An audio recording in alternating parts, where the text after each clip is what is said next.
I'm Catherine Flashner, and this is The Truth Is, a podcast about discovering what it means to live your truth. Even when it's messy, when it unravels the plans you thought you had and invites you to step into the unknown. Each week, we explore practices, stories, and conversations that illuminate the ways we find and follow our own path. This is a space to slow down, ask questions, and uncover what's been quietly waiting inside of you. If it resonates, subscribing, following, and engaging with the show really supports me in bringing more people into the conversation. Thank you for being here. Welcome to The Truth Is. Well, Charlotte Jackson, welcome to The Truth Is. Thank you so much. I'm so happy to be here. It's so good to sit down with you and your beautiful card deck. And there's so many reasons I'm excited to interview you and have this conversation with you. You're a friend that feels like we've known each other much longer. I think we both feel that way. And we've connected so deeply on so many things creatively. And I think just like how we think about the world and our lives. Mm-hmm. And this feels like such a fun moment to sit down with you because you're in the middle of trust falling and like diving into a new way of being in your life. How's it all feeling? It's so interesting because it very much feels like a trust fall with the universe. Mm-hmm. That term kind of came from talking to my therapist and saying that I kept on saying the language, I am quitting my job to be a private chef. And I was like, but that doesn't feel like it fully captures what I'm doing because that is part of what I'm doing. But I also know that I'm intentionally entering into kind of a more experimentation phase. Mm-hmm. So the trust falling with the universe feels like it leaves space for that to emerge. Yeah. So it very much feels like a trust fall. And there are certain days in which I feel very held and supported. And then there are other days in which I feel more spirally. Mm-hmm. I love that. And the other reason I think your story and where you are right now and your ability to speak so honestly about it is going to be super relatable because just like you just said, it almost feels like there isn't language for the change that I think a lot of us are feeling and navigating. And it's funny, when I started this, yes, I left a decade in the corporate world, but it wasn't just about going from like one thing to the other. It was about what you said, like giving some space for experimentation. Yeah. And not knowing quite what was going to happen. And it took me a while to let go of needing to have like a really prescriptive, this is what I'm doing next. And so at first I was like, I'm on a mini sabbatical. And now because even thinking about like, let me introduce you properly by saying all the things you do, because I think it's going to be cool to explore how they all coexist. You and I talk a lot about that, but it's like letting there not be the perfect language, you know? Totally. Yeah, I think that's true. It's interesting because when you're starting something new, especially if you're doing anything client facing, like you want to have some credibility and be able to say, you know, this is what I'm doing. I am a private chef. And so to immediately jump into an unknown chapter and simultaneously hold on to this identity while also be in transition and kind of allowing the other pieces to unfold, it creates tension. Yeah. But I think it can be really exciting. And I like the fact that I heard something yesterday that really clicked. I'll have to send you where I found this after because I don't remember, but we can put it in the show notes. But it was somebody basically saying to run 2 experiments when you're in a transition like this.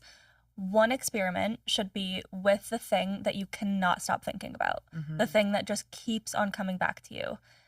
And the second should be something that you can kind of like monetize or you're already immediately good at, and to do both without like any attachment to where they'll go. And I guess I liked that because it sort of feels like it put more language to what I'm doing, which is on the one hand, like very much leaning into the fact that I don't really need to gain more skills necessarily in order to be a private chef and sell that as a service. Right. And then there's all of the other things that fall into the category of what I can't stop thinking about.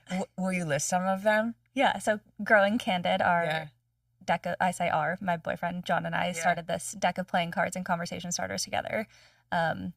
So growing this as a business is one of them. In general, just kind of exploring content creation. I started posting more food and private chefing content last year, and I've had so much fun with it that even though I have such a love-hate relationship with social media, that very much feels like something I want to continue pursuing. I love writing, so I write on Substack. What else do I do? And coaching as well. Yeah. So I just finished a training in internal family systems and which I was the benefactor of. That was so fun. That was so fun. That was so cool because I let myself fully be supported by you in the context was you coaching me through this framework as I've come up on like a big decision and I can feel all the different parts of me arguing with each other, and you just gave me that support for like a good hour or so, and I was able to walk away.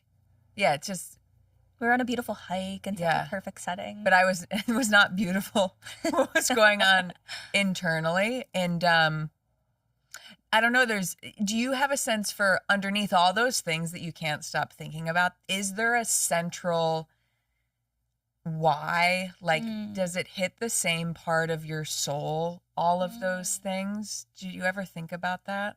Yes, I do. Yes, I do. And I'm going to try to answer with both the copy that I've come up with and then also a little bit more of the soulful answer, which will be more long-winded. Yeah. Because I am long-winded. The copy. Perfect for a podcast.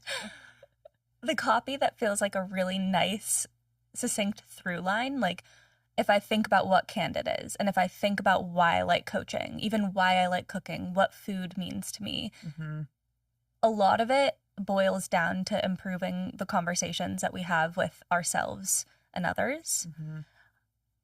So that feels the connection feels like a huge part of that mission. Yeah. And then the more kind of soulful philosophical answer is, for as long as I have known myself, I have been fixated on, this very much feels like Tim Ferriss language, but I'm going to use it anyways, like helping myself and others maximize our potential, like figuring out what it is that each of us needs in order to be the very best version of ourselves that we can.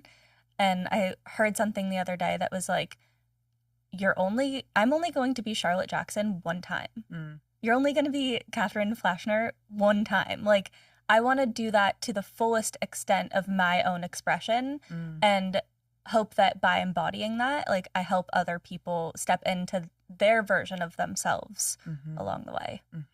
When you come back to that, for me, I'll say, and I'm curious how you reflect on this, like all those different channels for it make sense. I had a coach who's come into my life. I interviewed her a few months ago, Francisca Gonder. She taught me this equation last week. She's like, I have it in my office. It's purpose equals essence plus service. Being when we're in our true essence, and for me, it's a little bit like that why, like that core soul level why. And when you're embodied that's the essence. And then the service is just the channels through which you bring that to others, right?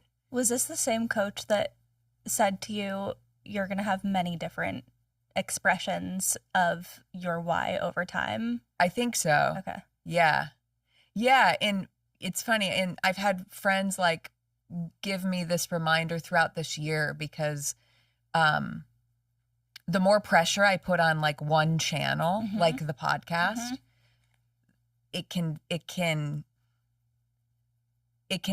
make me lose track of like the why in the essence. And so it's similar to what that person said to you, like having these multiple things so that there isn't too much pressure on one of them.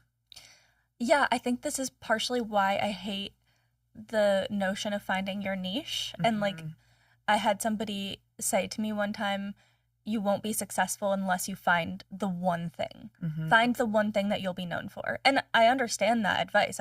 I honestly think it's partially good advice because I think of all of the people that I know that have a very specific thing that people know them for. And of course, that's very helpful for word of mouth marketing and just monetizing anything. Yeah. But the part of me that loves having multiple things going on so that I can infuse the joy from one form of expression into another. Mm-hmm. It's sort of like the Rick Rubin idea of work obsessively on project A for a few hours and then leave the studio, and hopefully you have project B going on so you can immerse yourself in that fully and not think about project A until you go back to the studio the next day. Yeah, interesting. And maybe it's just that's how some people's brains or creative processes work. That certainly feels true for me, and it sounds like for you too. Yeah, and I don't know if it's because like the people that are in my life now are experimenting with something similar. I also think at a macro level, there's just so much change in the world right now. And I feel, and I hear a lot of people talk about careers moving into this like multi-hyphenate understanding or just allowing multiple things to coexist. Mm-hmm. Yeah. Portfolio careers becoming more of a thing for sure. Yep. I want to explore a little bit like your origin story because there's so much about you that I think is so interesting. One, you finished college during COVID, which was a very specific experience. And then you had this really interesting chapter to me in New York where you started like creating community events that really hit a need for people. But I want to go back to growing up. You're now in the process of taking over your mom's private chef business. I'll ask two questions about how you grew up. We'll start with food. What was food like growing up? Was being in the kitchen, communing around food always a thing for you? It was always everything. Yeah. Like some of my earliest pictures are me in the kitchen sink as my mom was, bathing us, but also cooking and multitasking as women so beautifully do. But yeah, it's funny. My mom didn't start cooking until she had kids. So she had my sister at 28 and then me 3 years later. And she is a woman who just continuously reinvents herself, but not casually. Like she steps into this new version and she's somehow already so good at it. Yeah. And so she just was always a really beautiful natural host. Every single weekend we had family barbecues and people over, and there was not a single night that we didn't have family dinner. That was like the cornerstone of my childhood was really family dinners with the five of us. And there were not really cell phones in the way that there are now at the time. So it was very like present. We would talk about a high of our day, a low of our day. It was very conversational, and we were never really treated as kids at the table. It was like we just got to kind of be adults immediately. Is there something specific about your upbringing where, as you look back on it, you're like, oh yeah, that makes sense regarding the person that you are today? Yes, so many things. I very much feel like a middle child. So I have an older sister and a younger brother, and we were always putting on performances and doing shows at the dinner table. Yeah. And my sister, mostly in hopes that we would perform well enough for our parents to let us have sleepovers with the other kids that were around. And my sister was always the director of the show, like wanted to be the big personality that was kind of putting everybody in their costume and designing the whole thing. Yeah. And I feel like as the middle child, I always wanted not the most like unique role, or like kind of doing something a little bit differently or alternatively. I feel like because I'm the middle, like the oldest gets a lot of attention, the youngest gets a lot of attention, the middle sort of has to make themselves known. So I feel like that's where my sense of humor, I think, comes from, or like it brought out a little bit of my levity and funny side or my daredevil nature, because I kind of had to, put on a show in order to to get attention. Yeah, and hearing you say that about like the gathering being such a central part of life for you, I feel your value placed on that.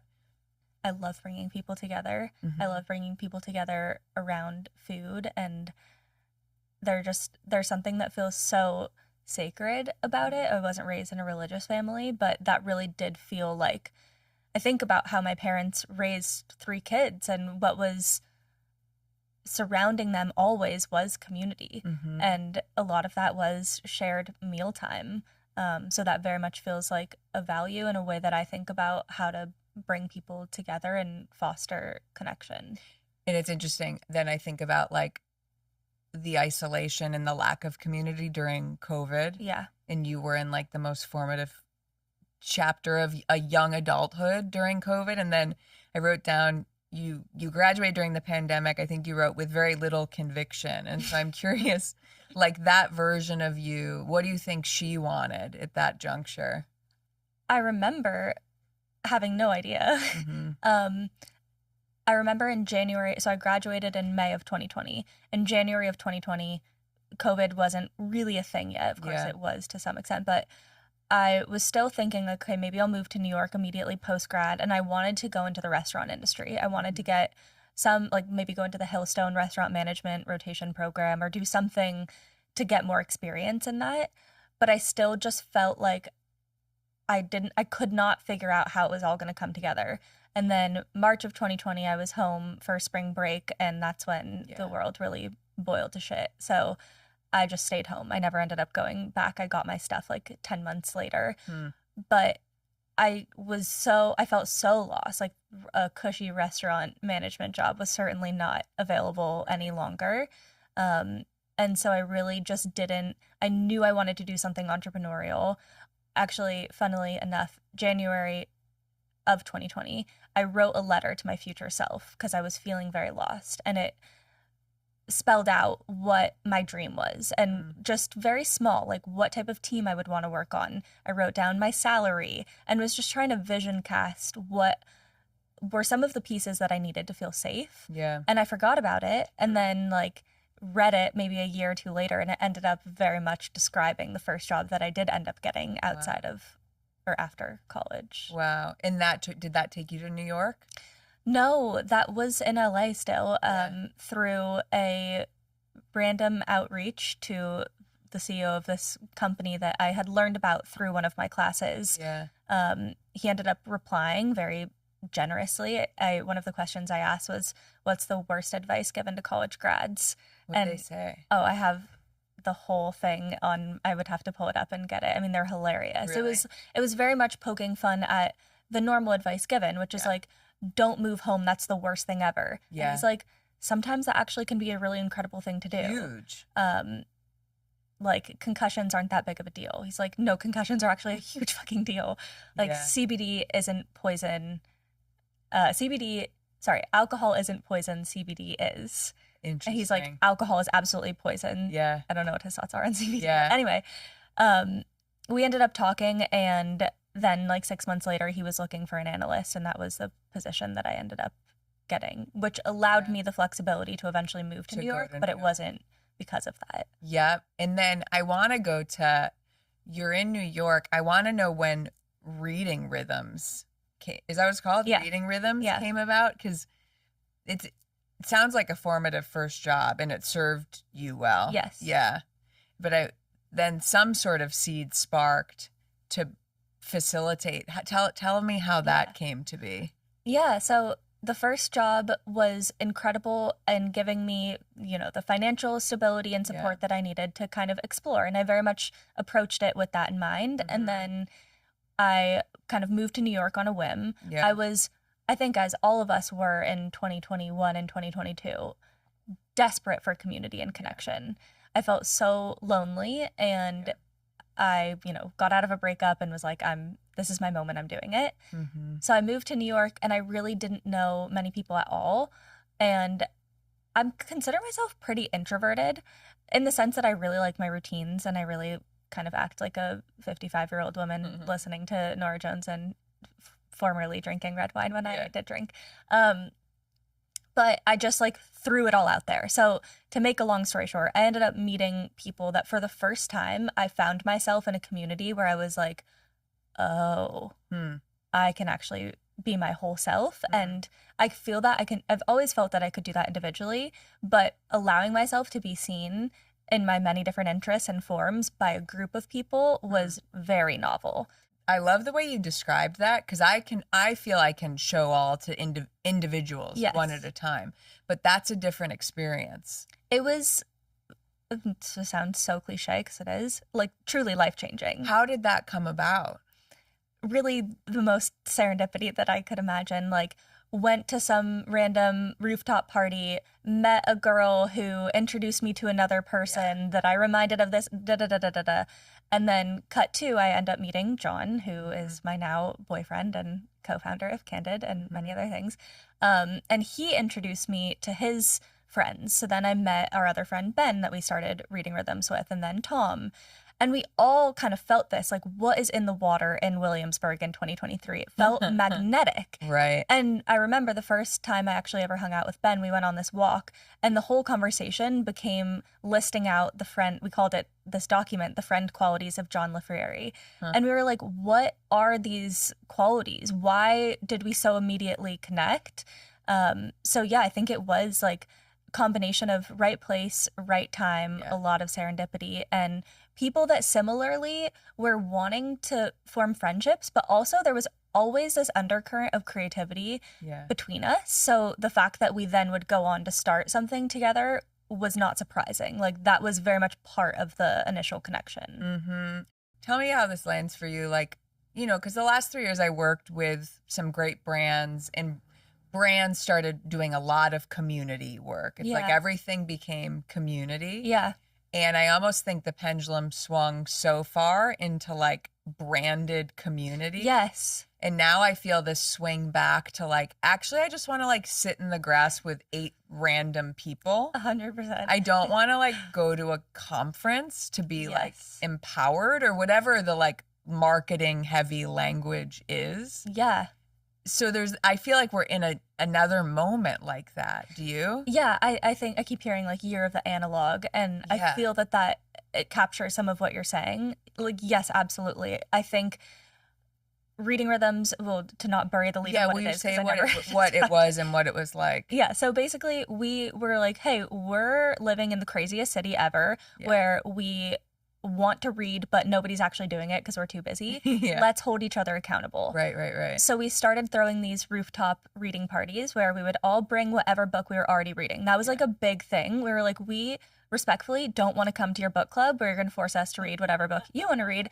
I want to read my book. I just want the social accountability to read it in silence. And if I am suddenly scrolling, I'm going to look like a fool. So that was helpful. Fascinating. Yeah. So that was what we started doing. We just like would bring people together. We would read it still goes on. So it still exists. Oh yeah. Wow. Very much so. And your friends over there run it? Yeah. So Ben mostly runs it. Wow. And it's all over the world now. So we started doing this, and it was exactly what you're talking about, where we didn't think anything of it. We were just like, this is fun and genuinely helpful. And it evolved over time. First, it was like 2 silent reading blocks where we would play like Hermanos Gutierrez and Krungbin and whatever radio. And then at the end of every session, my favorite part, because I'm a very interdisciplinary thinker, was we would sit around in groups of 10 or so, and everybody would share the most memorable thing that they'd had just read. And then we would kind of try to tie some weird thread through all of these books. So all of a sudden you would have like somebody reading a romance novel, and then someone reading, like, we always laugh at Tom the first time was reading like a corporate finance textbook, and then somebody was reading like an erotic poetry book.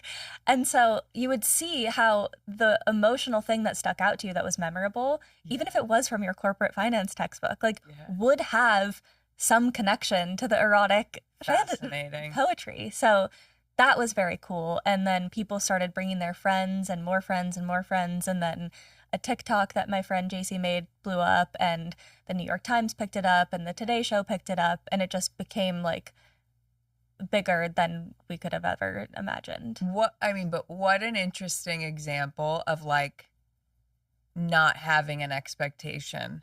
Yeah. Right. Like the orientation on that, like back to your anchored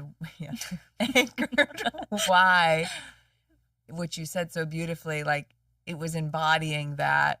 And then that resonance, I think, compounds or something. Who knows? Yeah, I think it was also just, it came from a sincere place of, hey, I need to read more. And this is fun. And like meeting other people. I also think when we graduate college or out of any formal schooling, if that's high school, there aren't really spaces where you're meeting strangers and having philosophical conversations. And I think especially nowadays, we are starving for those environments where you get to have some form of an intellectual connection with somebody that feels very low pressure and low stakes. It doesn't feel like you're in a conference, or it doesn't feel like you're in a job interview. Like you're meeting a stranger that's also like, hey, why are you here? And you're like, I don't know, I heard about this and it's kind of weird and I'm scared to be here, but this is cool.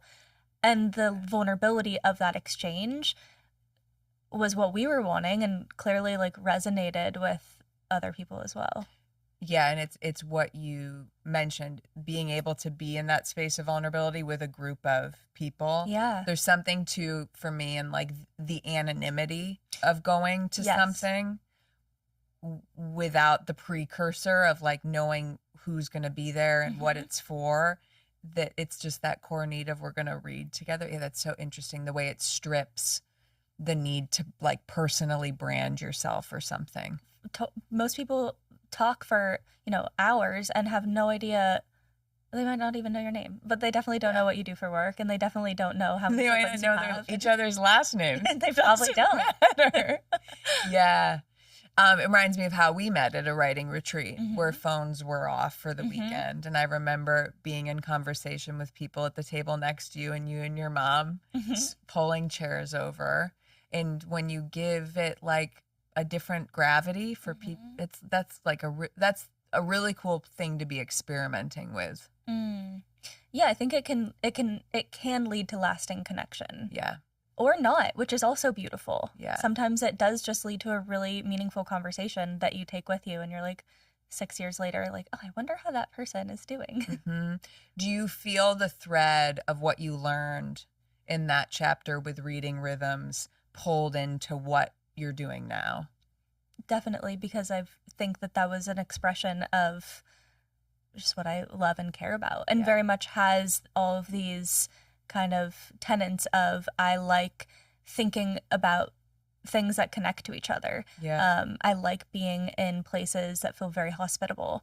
I like these moments of intimacy and vulnerability and art and creativity. So it very much felt like reading rhythms. I remember my favorite, when all this was going on and it was blowing up very quickly, and people would look at me and say like, Shar, this is so you. That was the best compliment I could have received, because it very much did just feel like, oh, this weird thing that is hard to put into words captures like a portion of your spirit.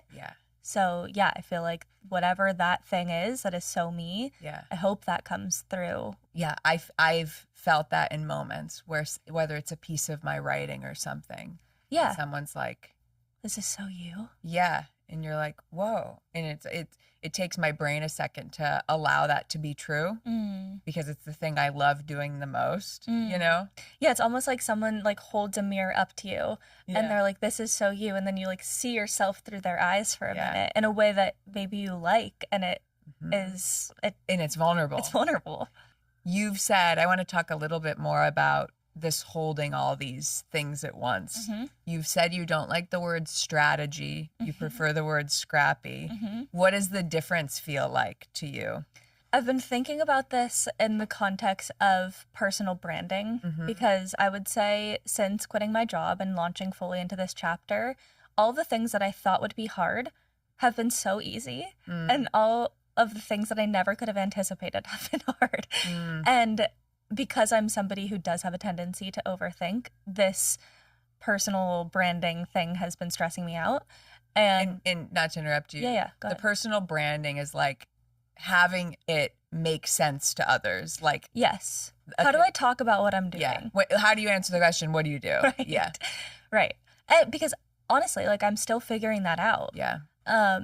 And so how do I share that? Why do I feel the compulsion? All of the questions, which, IFS has been helpful in working through. But what I was thinking about with respect to strategy is we get so bombarded all of the time with, here is content about how to make content, about how to make content, about how to make content. It's like a multi-level marketing scheme on steroids that makes me feel like I'm just gonna spin out and die. And I sometimes I'm like, okay, this is just dumb and it doesn't feel deep. And then other times I'm like, why am I so bad at this? Like, why is this so hard for me? Why can't I just be the girl that puts on the same thing every day and has the same hook and like does the strategy that these people are telling me that I need to do to be successful? And then I was like, what is it about strategy in general that I feel so allergic to? So naturally, I started looking up what the word strategy means and where it comes from. I will need to reference my notes again, but I do know that its origins are in kind of like a military army context. Yep. And a lot of it boils, here's my sincere paraphrasing, so you'll need to do your diligence. Funny. But a lot of it boils down to, in a war setting, oh my God, I never knew that. You have very limited resources. Yeah. And you, in order to combat the uncertainty of what's going to happen with your finite, limited resources and scarcity, you have to be strategic with the way that you go about, creating a plan and executing it. Yeah. And so as soon as I read that, I was like, oh, this is confirmation bias for me. This is why I hate it, because it's very like masculine. Yeah. Not that I hate men, but there is a feminine expression and feeling of creativity that I feel gets stifled when I try to take on too much of the strategy of other people, man or woman. And then I was like, okay, what is a word that resonates more with me? What feels good? And I always have loved the idea of being scrappy. And to me, that means like being resourceful, but kind of doing things differently and a little agile and kind of unexpected. And it immediately made me think of when I was applying to summer internship in college. I was an American Studies major, had no business going into finance, but I really wanted to work in venture capital. I was super interested in entrepreneurship and was like, how can I find my way? So I saw some application and I was like, I'm going to pretty much ignore most of this application and just focus on being scrappy with the way that I find the companies that I pitch. Okay. So I like went to a coffee shop and interviewed people, asking them what their favorite products had been that they purchased recently, and like made this document analyzing it. Yeah. And I ended up getting the internship. Oh, wow. And it felt so good because that's how my brain works. So validating. Yes. Yeah. I love that distinction so much. You just like summarized. Remember what I called the corporate part of me? Yes. When you did my parts coaching, corporate cunt. That's me having a strained relationship with the overly strategized version of me. And man, if that isn't so much of what I've lived through, that distinction between when I'm trying to control something to happen versus allowing my instincts to lead me. Yeah. I feel that we have talked about this, and I love your take on it too. It's like, as women who are very creative but also are very ambitious, I'll speak for myself and you can tell me how much of this resonates. I have these warring parts, to use IFS language again. One that is so ambitious and so driven and wants the world and like dreams big in a very beautiful way, but can also get really caught up in other people's strategy, how to do it right, and has sort of like been able to play some of the boys' games because I am very disciplined and I know how to do that. And then there's this other part of me that feels much more creative and fluid and resource and feminine and like has a different kind of set of morals and feels more connected to my essence. Yeah. And so these two parts like scream at each other. They ultimately want the same thing, but they have tremendously different strategies for getting there. And I find naming that and looking at it has been really helpful for allowing myself to understand more of why I get into these states of polarization where I feel just like stuck. And for anyone that isn't familiar with IFS, you mind just describing it, even just in the context of the part, like the idea of parts. Yeah. It's been so so useful to understand is I think about, I love the war that's constant.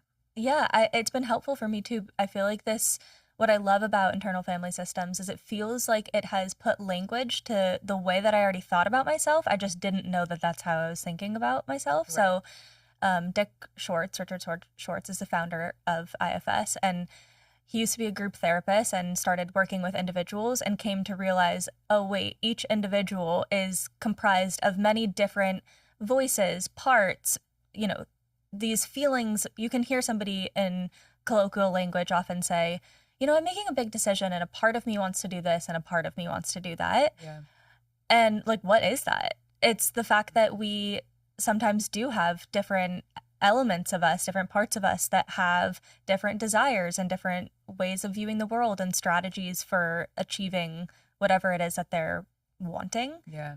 So it's been really helpful for me because I do have a lot of that kind of internal polarization or just feeling like I can express myself very differently at different times and wanting to understand what is that? There's a whole school of psychology that can help me better understand what that is and tend to those parts has been very helpful. Yeah, and the taste of it you gave me also opened my eyes to that, even though I have my corporate one has a really derogatory name. I love her. She's also trying to take care of me. There isn't a part that is wrong or right. Yeah. It's how do we commune with all those different preferences? Yeah. Yeah. Yeah, the book that Dick Schwartz wrote is called No Bad Parts or one of them. And the whole idea is there genuinely is not a bad part. They all emerged and took on their different voices and forms in order to help you. They want the best for you. They may not have the most useful in this moment strategies for doing that, which is what IFS helps you understand and then kind of reassign their roles. And what a good awareness for this show too, because I find that maybe early in the show I was because even in IFS there's this idea of the true self or something underneath. But I think I've also come to appreciate in my conversations with my guests that it wasn't that a decision was wrong or right or whatever. It's just and what's the next step? In uncovering the true path for each of us.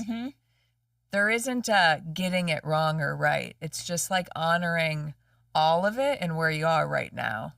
One of my favorite things that I've learned that's been helpful too as a coach is oftentimes you can get in your head around, and maybe this relates to you, hosting a podcast. Yeah. What's the next question to ask? Yeah. I'm kind of asking myself that as a coach too. If I'm working with someone and they're sharing and I'm listening and I'm okay, where does their system want to guide us? Sometimes I can get stuck. And the most liberating thing has been the point that if I say something that an offer, let me give you a tangible example. Let's say we're in a coaching session and I offer to you this is coming from outside you, so take this or leave this, but it sounds like maybe you're feeling a sense of urgency in this moment. Then you'll sit with that and you'll go, urgency. Am I feeling urgency? Yeah, maybe I am feeling urgency. Or you might go, no, actually, it's not urgency, it's stress. Oh, great, now we can talk about stress, and that gives us more clarity. And so what's cool is whether it's the right word or the wrong word, it's still going to give you more information that's going to progress the conversation in one way or another. I love that. And it relates to what you touched on with exploring this new chapter. And that's been an important lesson for me to learn a little bit the hard way is sitting in hell, it's a choice too, but sitting in indecision, ruminating on what the right choice is. Yeah. I think I'm learning and eventually make a choice. Yeah. And then you'll know what to do. You yes. It's I made a big choice to change my living situation, and I thought about it for a year, ruminated on it for a year. And the day that I finally was it's time to let go of this house. It was it just brought into view I could spend so much time wondering how I would feel about the choice. Yeah. But then once I made the choice, I was okay, now we're in chapter 2. Like now we're in the next chapter. Oh, that makes me think. There's a quote that John always says, which is, iteration is perfection, stagnation is death. Okay, John, who's the next point on my notes. I don't think that's his quote, but it is. I'm going to attribute it to him. Perfect segue. I love that quote. You've said that John grounds your creativity. This feels like not just internal parts work, but like the different parts of a relationship, which is really cool. In the polarity of what you're each good at strengthens you both. Like, paint that picture a little bit for me. What's that like? So we couldn't be more different in our interests. So just to paint the caricature of Charlotte and John, like, I love cooking and hosting and painting and coaching, like all of these different, ways of expression. Writing. I also like being kind of public facing. Expressing myself, sharing, talking, leading conversations. Yeah. And John is happiest when he is like at his computer, at his desk, doing extremely nerdy and very smart things. He is like truly the smartest person I know. And he wants to be he doesn't want to be public facing at all. He wants to do his own thing and do it extremely well, very quietly. And so it's been he's also so like operations minded. He's incredibly diligent about like maintaining a checklist and going through things and just so thorough. And so in our relationship, I mean, in personal things and the business of building a life together, and then also in, we started reading rhythms together, we've started CANDID together. So we actually love working together.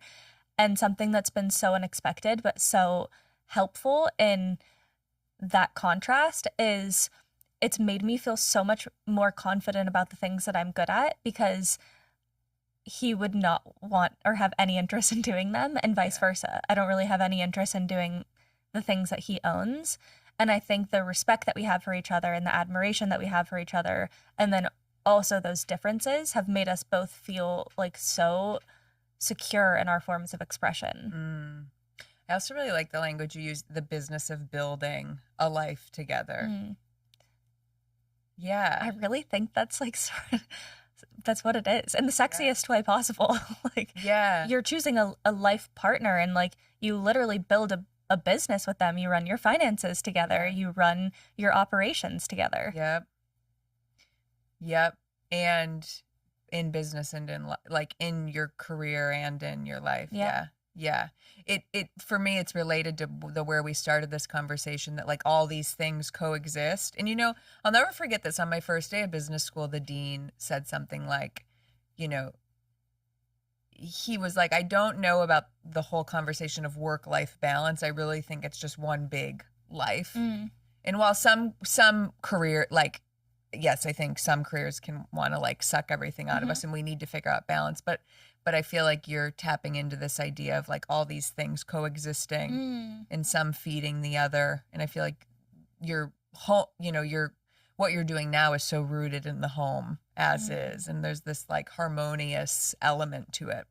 Yeah, I love not really looking forward to the weekends, because it sort of feels like, and I like contrast. I like having different periods of sprinting and resting, but it's nice that like when you're doing things that you love and also able to do different things, so that you're not just doing one and get sick of it or bored of it, it kind of does feel like you enter this continuum where it is all part of your joy, and then you don't really need to have work-life balance. Like, the balance is so necessary, but I think it takes on a different form.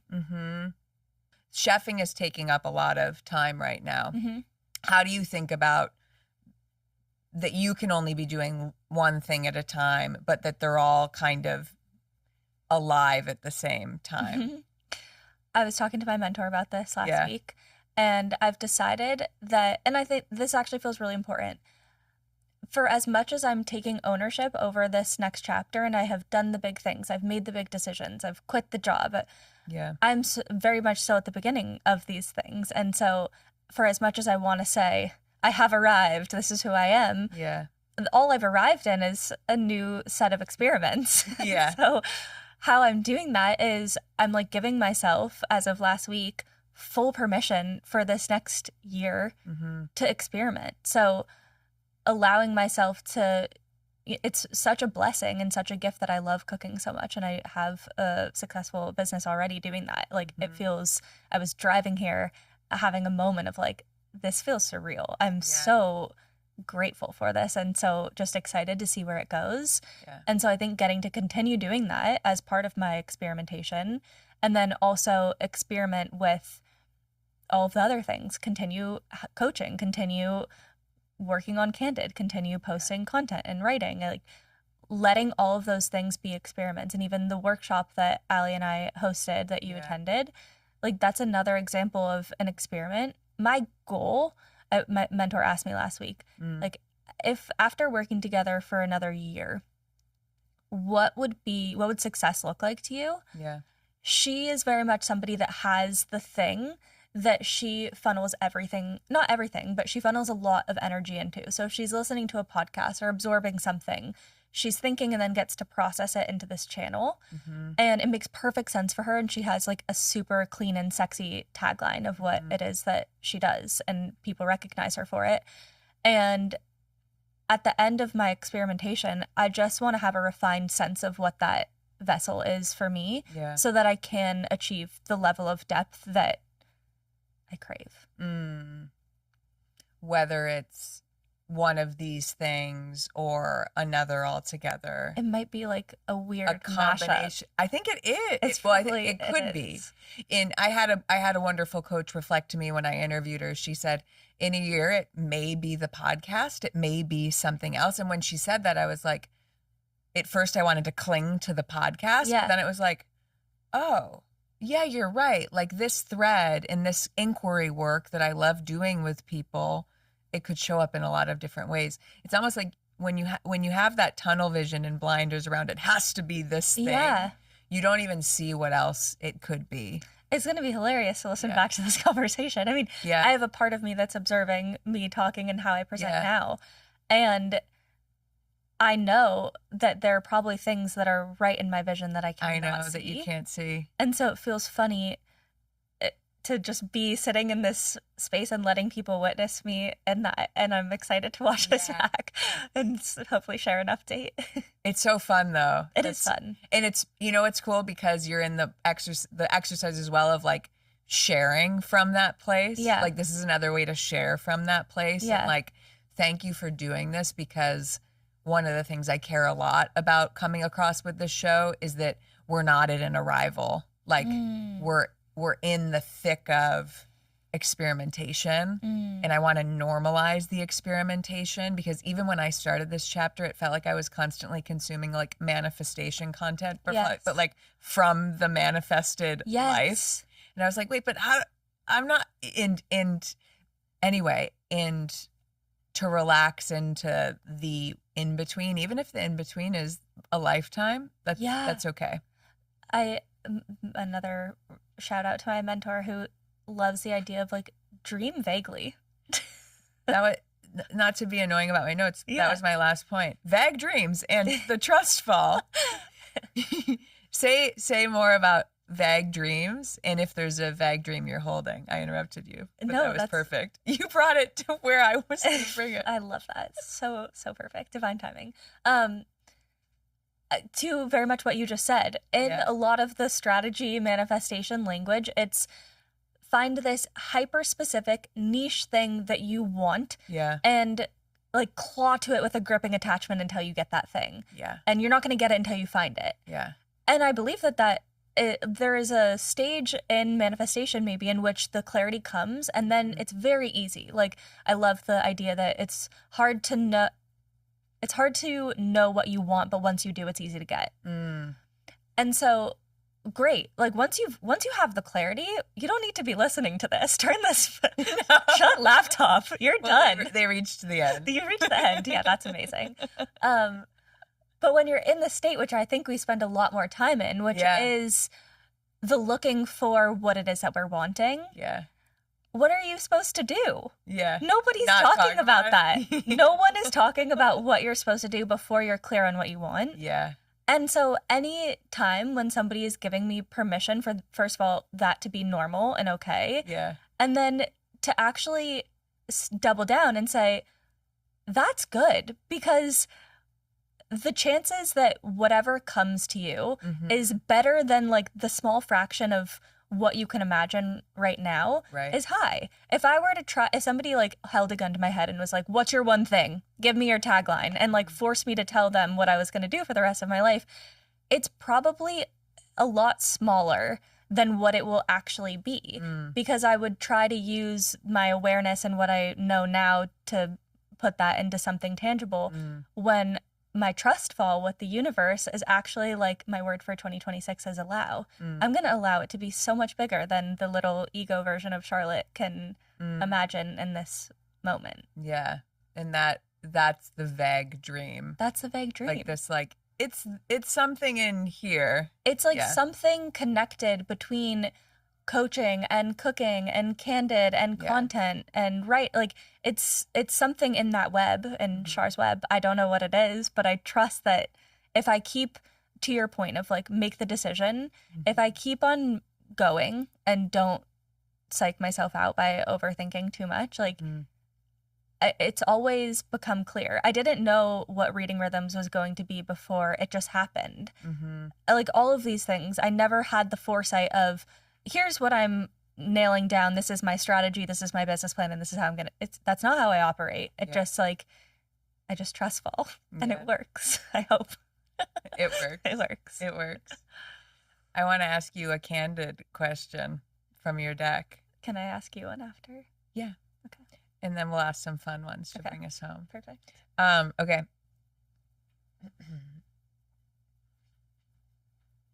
Oh, this is so perfect.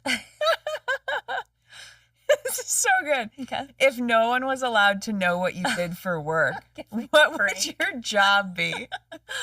Oh, God, why did I do this to myself? You wrote it. I did. Okay, well, this question's funny because some people are like, what does this mean? Like, usually the question is, if money didn't matter, what would you do for work? I like this phrasing. This one is really about like other people's perception of you. So like the obvious answer, or like some people would be like, I would be something that feels like taboo to do. But if nobody knew what I did for work, so like take the ego, take the validation out of it, what I actually feel so proud to say is I'm doing those things. Like I would be cooking because nothing relaxes me and brings me more joy than cooking. I would be writing because that feels like part of my health. Like I have to do it. I would be reading and taking different pieces of inspiration and making them into things. I would be building businesses with people that I love and trust. So that's such a cop-out answer, but that really feels true. It's, to me, there's also there is a relationship to perception of others, and also like, because of that, the amount of risk you're willing to take. Because my head went to, I would be acting and writing plays. And as soon as I say that, I'm like, I can feel the ego that's like, I'll pursue that if I can do well. Yeah. Yeah, which is, I think, so beautiful to recognize that you would still do it even if no one was watching. Yes. Okay, what do you got? You're going to literally hate this one. And you can decide not to answer if you don't want to. What's something your parents lied to you about growing up? The context is I told her I pulled this morning and skipped it. My parents were really good at shielding any adult problems from us. We grew up in such a whimsical, activity-rich, like, privileged experience. Wow. And they prioritize, like, they really prioritize that. And my dad, I could get emotional, like, worked so hard for that to seem like the default thing to do. Do you know that was deliberate? Have you talked to them about it? I don't know that it was deliberate. I think it was a conscious choice that, like, these girls are gonna have such a beautiful childhood. And, you know, years later, I've helped them navigate some, like financial stresses and stuff like that, that us having like a beautiful experience growing up was just priority. And it's been a privilege to like then turn around and like be support to them. Yeah. In decades later, you know, as we've planned for the next chapter of their lives. But I feel that, yeah, in moments where they probably like had stuff to work through between the two of them, it was like all the energy and attention was on us. Wow. Yeah. It's unfathomable to me to think about how they did that. Yeah. Like we had a horse named Goodnight Moon after the children's book. It was like, yeah. So they kept hard stuff from us. Yeah. Deliberately. I think you're right. I think it was deliberate. It would be fun to ask them. Yeah. I know, with these cards. Yeah. Okay, here's my fun set. Okay. What is a ritual or a practice that keeps you? Every morning, John makes me my coffee and I make our breakfast, and we have a bit where I get the first sip of his coffee every day. It's called the girlfriend sip, and I have asked it will be called the fiance sip when that comes, and it will also the wife sip. We have to figure out something else that doesn't have the same ring to it. Anyway, I take the first sip of his coffee, but before I do that, I say my intention for the day, and then I take my sip, and then he says his intention for the day, and he takes his sip of his coffee. I always get the sips of his coffee. You're so special. Thank you. Yeah. So yeah, that's like a really silly one, but it actually feels like such a nice ritual and something that I look forward to every day. What would your 8-year-old self say to you today? This is going to sound like an 80-year-old piece of wisdom, She's but nice. I think she would.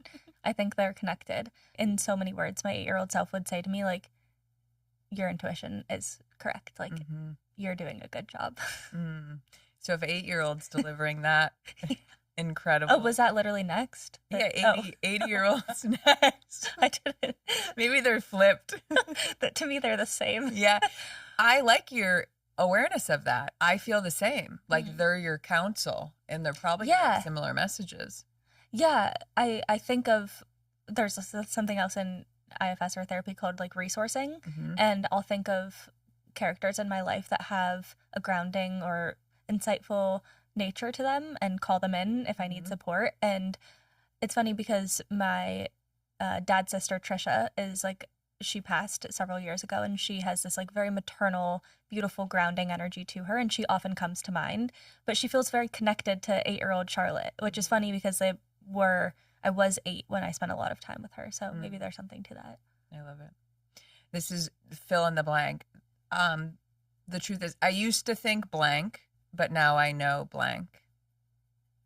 I used to think relationships, like specifically romantic relationships, were really hard. And now I know they're literally so easy and joyful and special and just the best thing in the whole world. I had a friend tell me last week that he learned some statistic that I don't remember the percentage, but it was a very low percentage of people that find their true love. And yeah, you have it. Thank you, received, and I really feel that. Yeah, it's obvious.